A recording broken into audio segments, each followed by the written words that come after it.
Hi guys, welcome back to my channel. This is Sonia and you are watching सोविक्स vlog. तो देखिए, last video में हमने बात की थी ऑस्ट्रेलिया के एजुकेशन सिस्टम के बारे में कि ऑस्ट्रेलिया में जो है वो बच्चों की एजुकेशन कैसे होती है, क्या उनकी मिनिमम रिक्वायरमेंट होती है स्कूल्स की, क्या उनकी फ़ी होती है। तो इन सारी बातों के बारे में हमने डिटेल में बात की थी। अगर आपने वो वीडियो नहीं देखी है तो लिंक नीचे डिस्क्रिप्शन बॉक्स में है, आप वो वीडियो देख सकते हैं। ऑस्ट्रेलिया में देखिए, बच्चों की जो मिनिमम एज मैंने आपको बताई थी वो बताई थी 4 साल। अगर आपका बच्चा 4 साल का है तो वो प्राइमरी एजुकेशन के लिए एलिजिबल है, वो किंडरगार्टन में चला जाएगा। तो अगर आपके बच्चे की एज 4 साल से कम है और आप अपने बच्चे को कहीं भेजना चाहते हैं, तो देखिए इसके लिए जो होता है वो ऑस्ट्रेलिया में होता है डे केयर। उसे डे केयर भी कहते हैं, चाइल्ड केयर भी कहते हैं। चाइल्ड केयर ऑस्ट्रेलिया में बहुत पॉपुलर है, बहुत डिमांड में है। ये जो चाइल्ड केयर इंडस्ट्री है, अगर मैं इसकी बात करूँ तो ये जो है ना बिलियन डॉलर इंडस्ट्री है और डे टू डे जो है ना इसकी रिक्वायरमेंट बढ़ती ही जा रही है। ऑस्ट्रेलिया में हज़ारों बच्चे चाइल्ड केयर यूज़ करते हैं, हज़ारों बच्चे चाइल्ड केयर में जाते हैं। हर दूसरा घर जो है ना उसमें अगर कोई बच्चा है ना तो डेफ़िनेटली वो बच्चा चाइल्ड केयर में जा रहा होगा, डे केयर में जा रहा होगा। सबसे पहले हम बात करते हैं चाइल्ड केयर के लिए क्या कोई एज लिमिट है। तो देखिए, चाइल्ड केयर के लिए कोई एज लिमिट नहीं है। सबसे अच्छी बात यह है कि चाइल्ड केयर के लिए कोई एज लिमिट नहीं है। आपका बच्चा बर्थ से लेकर के 12 या 13 ईयर्स तक चाइल्ड केयर फैसिलिटीज़ को यूज़ कर सकता है। आप उसको चाइल्ड केयर में भेज सकते हैं। अब ये कि मैंने बोला बर्थ, तो पैदा होते ही तो कोई बच्चे को चाइल्ड केयर में डालेगा नहीं, बट एक्चुअली यहाँ पर चाइल्ड केयर में बच्चों को लोग बहुत ही अर्ली स्टेज में डाल देते हैं। बहुत सारे जो चाइल्ड केयर हैं वो बच्चों को लेते हैं अप टू 6 वीक से लेकर के। आपका बच्चा 6 हफ्ते का हो जाएगा ना तो वो आपके बच्चे को चाइल्ड केयर में एडमिशन दे देंगे। कुछ होते हैं डे केयर्स जिनकी रिक्वायरमेंट होती है 6 मंथ, बट मोस्टली जो है यहाँ पर बच्चों को ले लेते हैं, चाहे वो 1 मंथ का हो, 2 मंथ का हो। तो मिनिमम कोई एज लिमिट नहीं है यहाँ पर बच्चों को चाइल्ड केयर में भेजने की। अगर आप भेजना चाहते हैं तो आप भेज सकते हैं, उनका एडमिशन आप चाइल्ड केयर में करवा सकते हैं। चाइल्ड केयर को यहाँ पर अर्ली लर्निंग एजुकेशन सेंटर भी कहा जाता है, अर्ली लर्निंग एजुकेशन भी कहा जाता है, क्योंकि ये ना बच्चा स्कूल से पहले वहाँ जाता है तो काफ़ी कुछ सीखता है। तो इसीलिए इसे बोला जाता है कि ये अर्ली लर्निंग सेंटर्स हैं, अर्ली लर्निंग एजुकेशन है बच्चे की। देखा जाए तो चाइल्ड केयर बहुत अच्छी फैसिलिटी है। देखिए, अगर पेरेंट्स जो हैं वो दोनों जॉब करते हैं और इंडिया की तरह यहाँ तो दादी नानी ये लोग थोड़ा साथ में कम ही होते हैं, तो ये ना कि अगर दोनों जॉब करते हैं तो डेफिनेटली बच्चे को आप घर पर अकेला तो छोड़ नहीं सकते हैं, आपको उसे ना किसी की केयर में तो रखना ही पड़ेगा। तो मोस्टली लोग यही करते हैं कि बच्चों को डे केयर में या चाइल्ड केयर में भेज देते हैं। आप चाहें तो घर पर भी नैनी रख सकते हैं, बट वो थोड़ा सा और ज़्यादा एक्सपेंसिव पड़ता है, इसलिए लोग प्रेफर करते हैं बच्चों को चाइल्ड केयर में भेजना। हाँ, अगर किसी के ज़्यादा बच्चे होते हैं तो वो लोग कई बार सोचते हैं कि वो लोग नैनी रख लें या बेबी सिटर रख लें। तो चलिए, सबसे पहले हम बात करते हैं कि ऑस्ट्रेलिया में जो ये डे केयर हैं, ये जो चाइल्ड केयर हैं, बेसिकली ये किस तरह के होते हैं, कितने टाइप के होते हैं, क्या सारे एक जैसे होते हैं या कुछ इनमें डिफरेंस है। तो मैं आपको बता देती हूँ कि ऑस्ट्रेलिया में बेसिकली जो है ना 4 तरह के होते हैं ये डे केयर। तो जो फर्स्ट डे केयर है उसे बोलते हैं लॉन्ग डे केयर। सेकंड हो गया जिसे बोलते हैं ये फैमिली डे केयर। थर्ड होता है उसे बोलते हैं ये ओकेजनल डे केयर। और जो फोर्थ है उसे बोलते हैं ये आफ्टर स्कूल या फिर वेकेशन केयर। तो सबसे पहले हम बात करते हैं फर्स्ट वाले डे केयर के बारे में। तो जैसा कि नाम से दिख रहा है ना फर्स्ट वाला कि लॉन्ग डे केयर, तो इसका मतलब ये हुआ कि पूरे दिन आपका बच्चा डे केयर में रहेगा। और ये जो डे केयर होते हैं ना ये मॉर्निंग में, अर्ली मॉर्निंग ही ओपन हो जाते हैं। इनका जो मोस्टली टाइम होता है वो होता है मॉर्निंग में 6:30 AM से लेकर के इवनिंग में 6 PM तक का। तो होता है ना, आपको अगर ऑफिस जाना है 8 o'clock से आपका ऑफिस स्टार्ट है, आपको बच्चे को जल्दी अगर डे केयर में भेजना है तो उस केस में वो ये वाला डे केयर प्रेफर करते हैं। फिर दूसरे नंबर पर आता है आपका फैमिली डे केयर। तो फैमिली डे केयर क्या होता है ना, जैसे कि जो लॉन्ग डे केयर है वो बेसिकली क्या होता है, जैसे स्कूल है ना, एक जगह एक सेंटर है वहां पर आप बच्चों को भेजते हैं, ऐसे ही लॉन्ग डे केयर में भी एक सेंटर होता है, वहां पर आप बच्चों को भेजते हैं। लेकिन जो फैमिली डे केयर है उसमें क्या होता है कि अ, अगर आपके पास जो है चाइल्ड केयर की एजुकेशन है, आपके पास डिग्री है, तो आप खुद भी चाहें तो अपने घर में एक चाइल्ड केयर ओपन कर सकते हैं। तो फैमिली डे केयर जो है ना वो इसी टाइप के होते हैं। जिन लोगों के पास डिग्री होती है वो लोग अपने घर में ही मतलब प्ले एरिया बना लेते हैं, बच्चों को रखने के लिए एक स्पेसिफिक एरिया बना लेते हैं और अपने आप को रजिस्टर कर देते हैं और एक डे केयर ओपन कर लेते हैं। तो फैमिली डे केयर जो होते हैं ना वो थोड़े से चीप पड़ते हैं कंपैरेटिवली। फैमिली डे केयर में ना एक लिमिट होती है और वो लिमिट ये होती है कि देखिए, आप एज एन एजुकेटर जो है, वन एजुकेटर केवल 4 बच्चों को ही टेक केयर कर सकता है जो कि अंडर स्कूल वाली एज के हैं, ऐसे केवल 4 बच्चों को वो टेक केयर कर सकता है, प्लस 3 और एडिशनल बच्चे वो टेक केयर कर सकता है, लेकिन आफ्टर स्कूल आवर्स के बाद। तो ये उनकी एक लिमिटेशन होती है, वो ज़्यादा बच्चों को जो है ना अपने फैमिली केयर में नहीं रख सकते हैं। थर्ड आता है देखिए ओकेजनल केयर। तो ओकेजनल केयर में क्या होता है, बेसिकली ये फुल डे के लिए नहीं होते हैं, इनमें आपका बच्चा कुछ घंटे के लिए जाएगा और कुछ मतलब वीक में 1 दिन 2 दिन या 3 दिन, डिपेंड करता है कि किस टाइप का सेंटर है। तो ओकेजनल केयर इस टाइप के सेंटर्स होते हैं और ये भी थोड़े से एक्सपेंसिव होते हैं। एंड देन फोर्थ नंबर पर आपका आता है वेकेशनल केयर। मैंने आपको बताया था कि यहाँ पर जो स्कूल होता है बच्चों का, 1 साल में उनके 4 टर्म ब्रेक होते हैं और ये जो ब्रेक्स होते हैं ये ऑलमोस्ट 15 डेज़ का उनका हॉलीडेज़ होता है। तो ये vocational care specifically child holidays के लिए ही होते हैं कि जब है ना बच्चे की हॉलीडेज़ है, तो अब अगर आप दोनों जॉब करते हैं तो आप लोग तो हर 2-3 महीने में 15-15 दिन की छुट्टियां नहीं ले सकते ना। तो आपको डेफिनेटली आप सर्च करते हैं ना कि बच्चे को आप किसी ऐसे केयर में भेजते हैं। तो वेकेशनल केयर जो होते हैं वो स्पेसिफिकली इसी चीज़ के लिए डिज़ाइन होते हैं कि हाँ बच्चों को ये लोग ले लेंगे जब टर्म ब्रेक होगा उसके लिए। बहुत सारे जो डे केयर होते हैं ना वो लॉन्ग डे वाला भी रन करते हैं, वो ओकेजनल केयर की फैसिलिटी भी देते हैं, वो वेकेशनल केयर की फैसिलिटी भी देते हैं। तो इट्स डिपेंड कि जब आप लोग चाइल्ड केयर सर्च करते हैं, सेलेक्ट करते हैं, तो आप उनसे इंक्वायरी कर सकते हैं, उनसे पता कर सकते हैं कि क्या वो इस टाइप की भी वेकेशन में भी बच्चों को आप ले सकते हैं या नहीं ले सकते हैं, या फिर उस टाइम पे वो केयर बंद होगा। सो ये डेफिनेटली चेक करना चाहिए जब आप अपने बच्चे को एनरोल करते हैं। वेकेशनल केयर के अंदर ही आता है आपका आफ्टर स्कूल केयर भी। जैसा मैंने बताया था ना कि बच्चों का जो स्कूल टाइमिंग होता है, अगर आपको उससे पहले या फिर टाइमिंग के बाद बच्चों को किसी केयर में भेजना है, या फिर वो जिस स्कूल में आपने बच्चों का एडमिशन कराया है वही स्कूल क्या ऐसा कोई डे केयर रन करवाते हैं, तो वो भी वेकेशनल केयर सेंटर के अंदर ही आता है। तो वहाँ पर भी आप पता कर सकते हैं कि क्या उनके टाइमिंग है। डेफिनेटली आप बच्चे को मॉर्निंग में स्कूल टाइम से पहले छोड़ सकते हैं और स्कूल टाइम के बाद भी आपका बच्चा जब तक वो सेंटर ओपन है उसके अकॉर्डिंगली वहाँ पर बच्चा रह सकता है। अगर आपका बच्चा डे केयर में जाता है, आप उसे डे केयर में भेजते हैं, तो ये आता है कि आप अपने बच्चे के साथ क्या क्या चीज़ें रखेंगे। जैसे होता है ना स्कूल में जा रहा है तो आपने लंच बॉक्स रख दिया, तो डे केयर में अगर आपका बच्चा जाता है तो क्या क्या सामान आपको आपके बच्चे के बैग में पैक करना है। तो देखिए पहली चीज़ तो डिपेंड करती है कि आपके बच्चे की एज क्या है।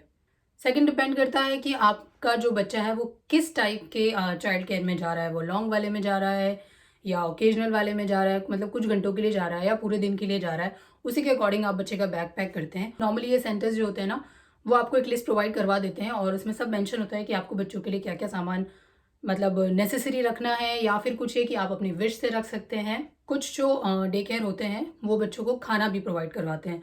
नॉर्मली होता है कि जो लॉन्ग डे वाले होते हैं ना वो फूड भी देते हैं, बच्चों को प्रॉपर स्लीप भी करवाते हैं। तो उस टाइप वाले जो डे केयर में क्या होता है कि आप चेक कर सकते हैं कि अगर वो प्रॉपर फूड दे रहे हैं तो आप अपनी रिक्वायरमेंट उनको बता सकते हैं कि अगर आपका बच्चा जो है ना किसी फूड से एलर्जी तो नहीं है उसको, क्योंकि होता है कई बार बच्चों को ना कुछ यहाँ पर मोस्टली होता है नट से एलर्जी होती है बच्चों को, या कोई भी फूड अगर आपको लगता है कि आपका बच्चा नहीं खाता है, बीइंग अ पेरेंट आप जानते हैं उसे क्या पसंद है और क्या नहीं, आप उन्हें बता सकते हैं कि आपका बच्चा वेजिटेरियन है, नॉन वेजिटेरियन है, वीगन है, वो मीट खाता है या नहीं खाता है, उसे किसी डेयरी प्रोडक्ट से कोई एलर्जी तो नहीं है। तो आपकी जो भी बेसिक रिक्वायरमेंट होती है ना वो आप उन्हें बता सकते हैं और वो उसी के अकॉर्डिंग आपके बच्चे को जो है ना फूड प्रोवाइड करवाते हैं। डेफिनेटली आपको अपने बच्चे के बैग में वाटर बॉटल ज़रूर रखनी होती है, और अगर आप चाहें तो कि जो प्लेट्स बाउल अगर चाहें तो रख सकते हैं, वैसे डे केयर वाले भी प्रोवाइड करवाते हैं। एंड एक जो सन हैट होती है ना वो यहाँ पर बहुत ज़रूरी होती है, क्योंकि ऑस्ट्रेलिया में जो यूवी रेज है ना बहुत स्ट्रॉन्ग है। तो बेसिकली जब समर होती है, जब सनी डेज होते हैं ना, तो बहुत हार्श होता है सन, तो उसके लिए सनस्क्रीन बहुत मस्ट है। डे केयर वाले भी डेफिनेटली लगाते ही हैं, क्योंकि देखिए प्लेइंग जो होती है ना बच्चे की वो इंडोर भी होती है और आउटडोर भी होती है। तो आपको सनस्क्रीन ज़रूर बच्चे के बैग में रखनी चाहिए, प्लस एक हैट जो कि अच्छे से कवर करे, प्रॉपर प्रोटेक्शन दे आपके बच्चे को।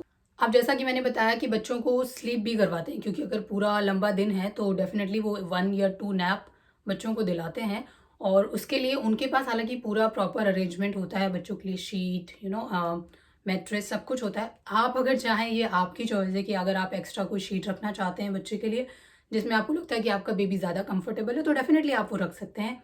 और बहुत इंपॉर्टेंट होता है बच्चों के लिए एक्स्ट्रा क्लोथ्स रखना, क्योंकि बच्चे देखिए खाना खा रहे हैं तो भी हो सकता है कुछ गिरा लें, या फिर वो प्लेइंग कर रहे हैं गंदे हो जाएं। तो आप डेफिनेटली बच्चों के बैग में जो है ना एक्स्ट्रा पेयर ऑफ क्लोथ्स ज़रूर रखने चाहिए। एंड अगर बेबी छोटा है तो डेफिनेटली नैपीज़। अब देखिए जैसा मैंने बताया ना कि यहाँ पे कोई एज लिमिट तो है नहीं, तो डिपेंड करता है कि आपका बच्चा अगर बहुत छोटा है, वो बॉटल से दूध पीता है, तो आपको वो अरेंजमेंट भी करना पड़ेगा। नाउ हम बात करते हैं कि चाइल्ड केयर आपको ढूंढना कैसे। तो ऑस्ट्रेलिया में जो चाइल्ड केयर इंडस्ट्री है ना, वो बहुत बड़ी इंडस्ट्री है, तो यहाँ पे बहुत सारे चाइल्ड केयर हैं।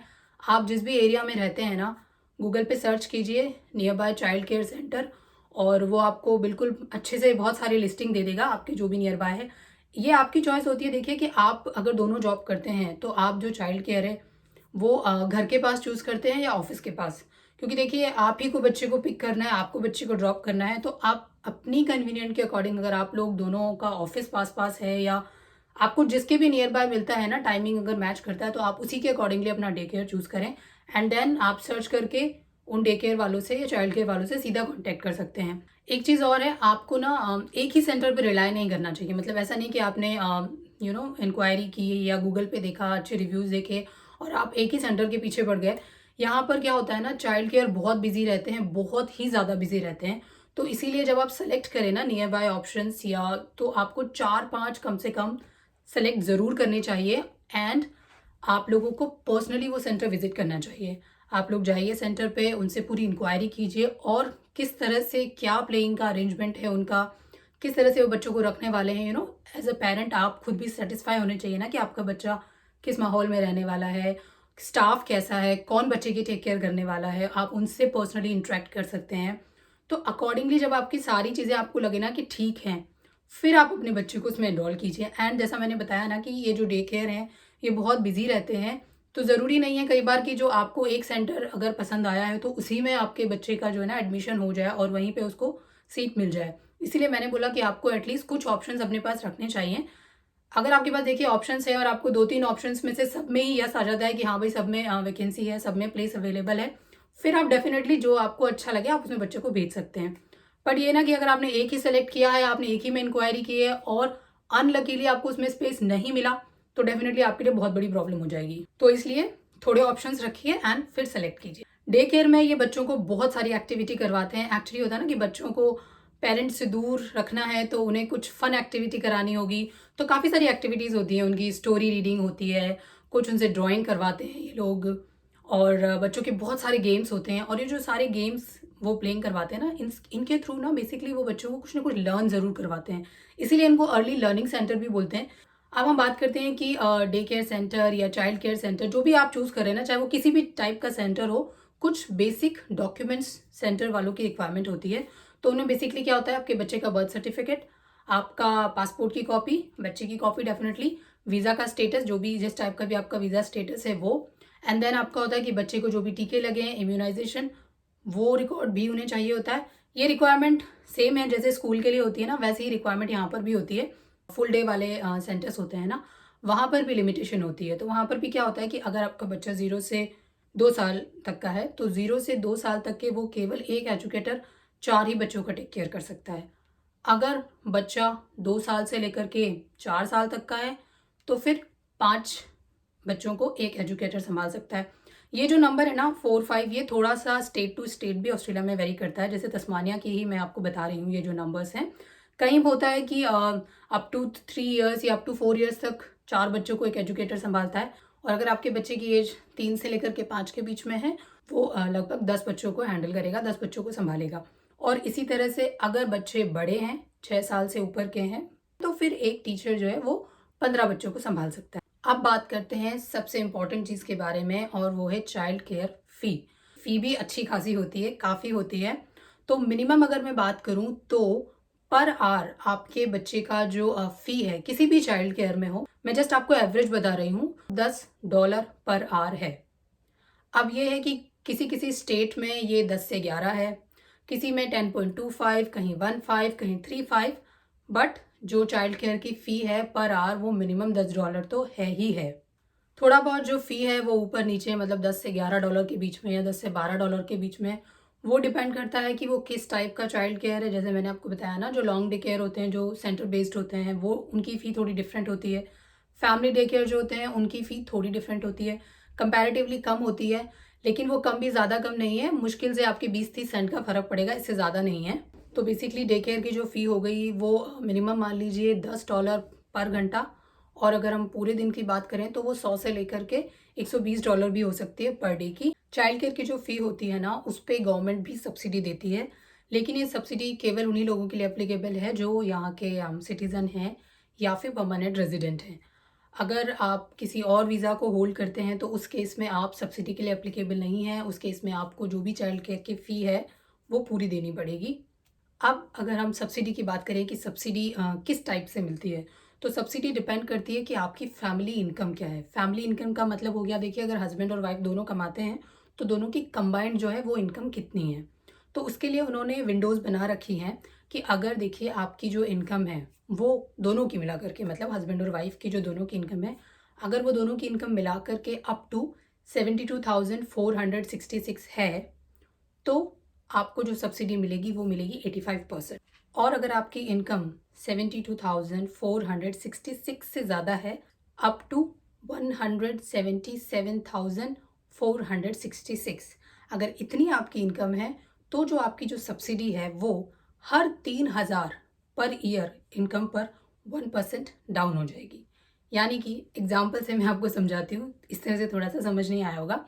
तो जैसा मैंने आपको बताया ना कि अगर आपकी जो सैलरी है दोनों के मिला करके वो 72,466 है, तो आपको 85% सब्सिडी मिलेगी। यानी कि अगर किसी डे केयर की पर डे की जो फीस है वो $100 है और आपकी इनकम उस लिमिट से कम है, तो आपको पे करना पड़ेगा केवल $15। ठीक है, एक दिन का।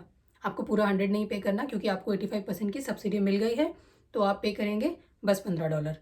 अब अगर आपकी सैलरी 72,466 ना होकर के 3,000 में इसमें ऐड कर देती हूँ, तो मान लीजिए आपकी जो सैलरी है वो 75,466 है, तो उस केस में जो आपकी सब्सिडी है वो 1% कम हो गई। यानी कि अब आपको सब्सिडी मिली केवल 84%, तो उस केस में आप पे करेंगे $16 पर डे का। तो इस तरह से जो है ना वो कैलकुलेशन यहाँ पर होती है, और स्लैब इन्होंने बना रखे हैं। और भी हायर इनकम के स्लैब्स हैं, पर वो इसी तरह से चलते हैं कि हर 3,000 जो इनकम है उस पर 1% सब्सिडी कम हो जाती है। तो बेसिकली यहाँ पर यही होता है कि अगर आप ज़्यादा अर्न कर रहे हैं तो आपको जो बच्चों को भेजने का, डे केयर में भेजने वाला एक्सपेंस है ना, वो आपको काफ़ी ज़्यादा देना पड़ता है। और यही वजह है कि बहुत सारे जो पेरेंट्स हैं वो एक ही जना जॉब करता है, दोनों नहीं करते हैं, क्योंकि फिर आपको टैक्स भी ज़्यादा देना पड़ता है, आपकी सारी सब्सिडीज़ भी ख़त्म हो जाती हैं। सो गाइज़, ये थी इन्फॉर्मेशन चाइल्ड केयर के बारे में, डे केयर के बारे में। एंड आई होप आपको वीडियो अच्छी लगी होगी, और अगर आपको वीडियो अच्छी लगी है तो प्लीज़ हमारे चैनल को लाइक कीजिए, शेयर कीजिए और सब्सक्राइब कीजिए। और आप हमारा चैनल एक्सप्लोर कर सकते हैं, उसमें बहुत सारी वीडियोस हैं जो डेफिनेटली आपके लिए यूज़फुल होंगी। और अगर आप चाहते हैं कि किसी और स्पेसिफिक टॉपिक पर मैं वीडियो बनाऊं, तो डेफिनेटली आप वो भी नीचे कमेंट बॉक्स में लिखकर मुझे बता सकते हैं। Thanks for watching, bye bye, take care.